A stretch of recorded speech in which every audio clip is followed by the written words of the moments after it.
Welcome to Inviting Oneness, a podcast where we explore true personal stories from friends and members of EquaSion. Stories where the illusion of separateness gave way to the deeper truth of our shared humanity.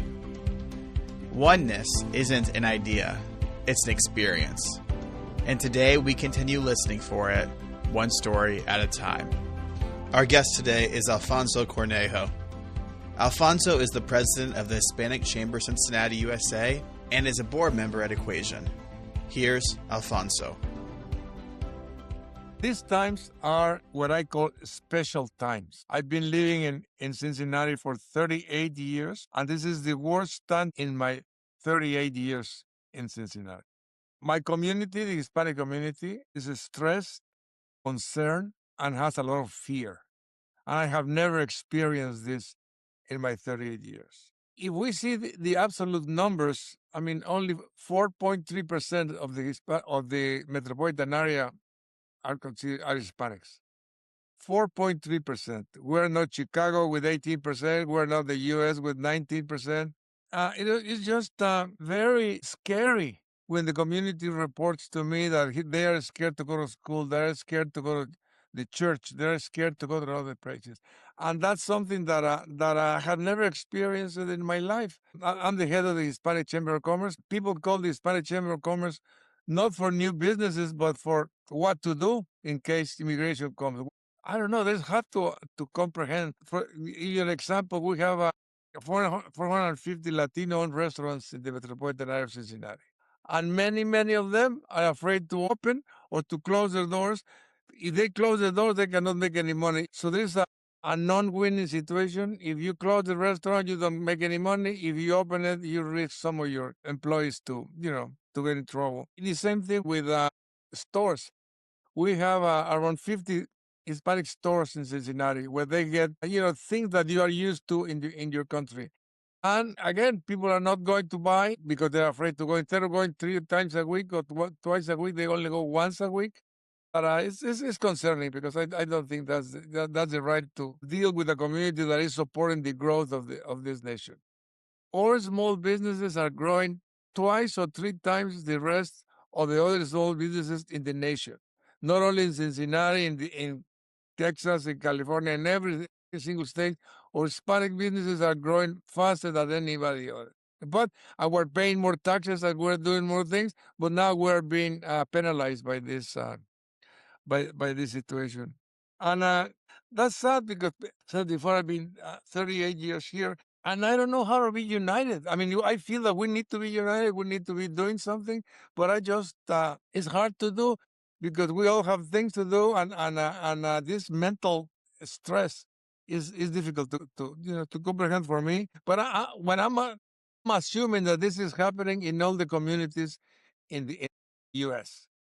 In California with more Hispanics, in Texas with more Hispanics, in Florida with more Hispanics.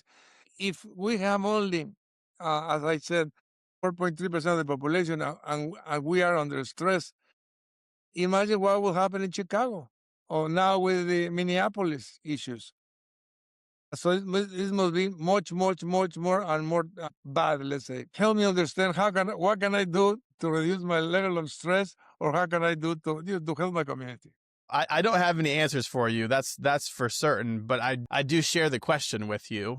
One thing that kind of occurred to me here in your position as the head of the Hispanic Chamber of Commerce here in Cincinnati, you talked about the importance of Hispanic businesses and restaurants. And I wonder, for people who are not a part of the Hispanic community, but would like to support the Hispanic community in this moment, is there something tangible we could do with our money? Like specific restaurants we could go frequent? Are there recommendations that you would make that maybe would help us just do something small? Yeah.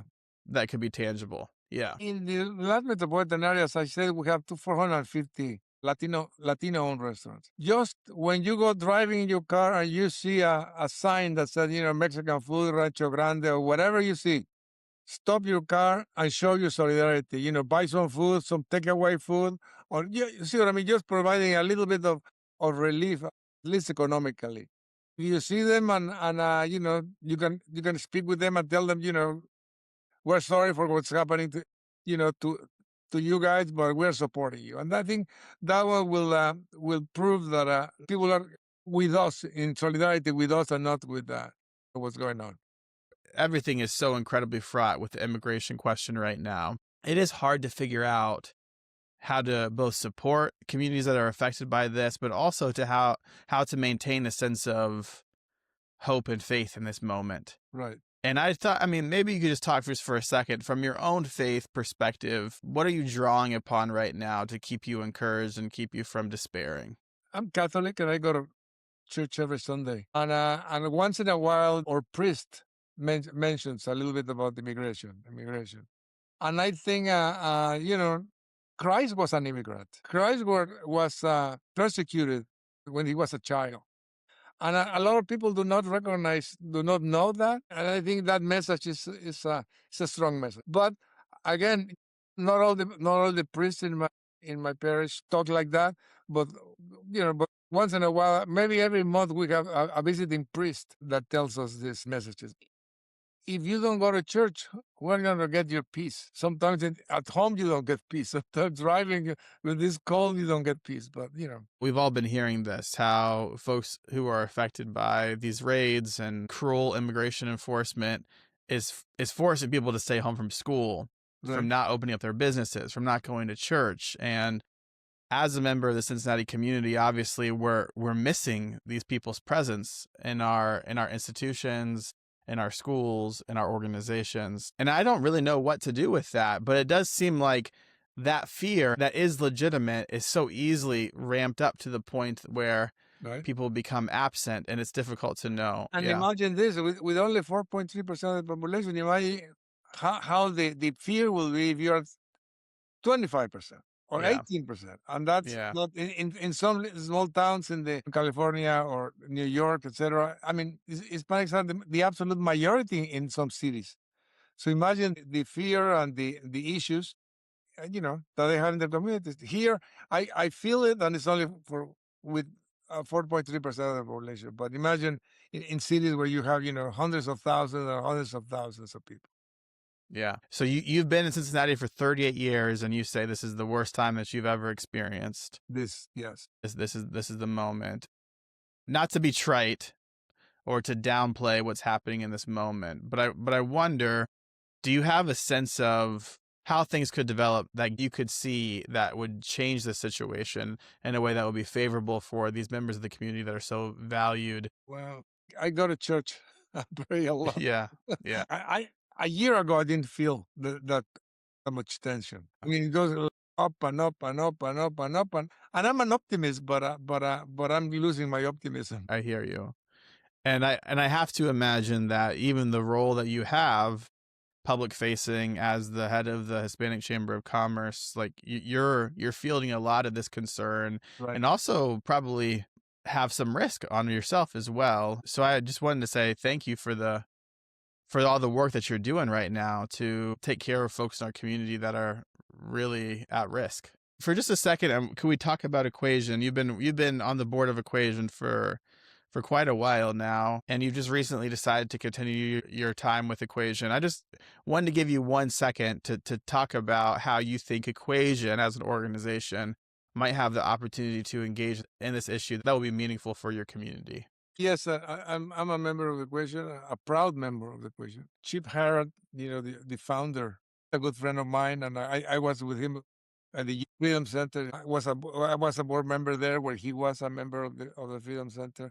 He's my friend. He lives in Montgomery, where I live, and we're good friends. When he mentioned about equation, I was really excited. But the issue is that in my role in the equation, for example, having a festival or having a big reunion. I'm just going to make this up, okay?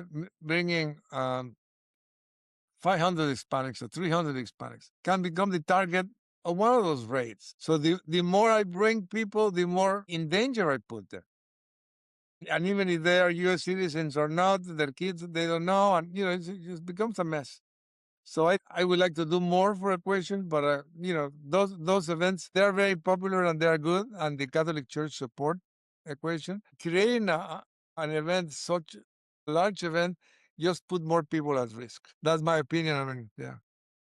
No, I think that's very well taken. One of the recent pushes from our new executive director, Deidre Hazelbaker, is to try to organize what we're calling affinity groups, so small groups of folks that Right. hopefully will be able to avoid some of these risks of convening in such large numbers. Right. I think we're all at a place of real desire trying to figure out how to work our way through this political moment and how to support not just the Hispanic community, but a lot of communities that are being victimized, right? The Muslim community was Yeah, yeah, heavily attacked. exactly. No, I think that's exactly right. So as we're closing here, I want to thank you again for your time, both today and for the work that you're doing in the community. Is there one thought or invitation that you have for listeners as they're listening to this conversation today? Well, these are special situations, and we do not want to be the general situation. Mm-hmm. I hope things change for the better soon. Thanks for joining us on Inviting Oneness, where we share real stories of connection that dissolve the illusion of separation and reveal our common humanity.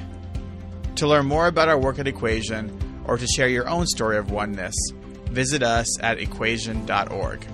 Until next time, may we keep inviting oneness within ourselves and with one another.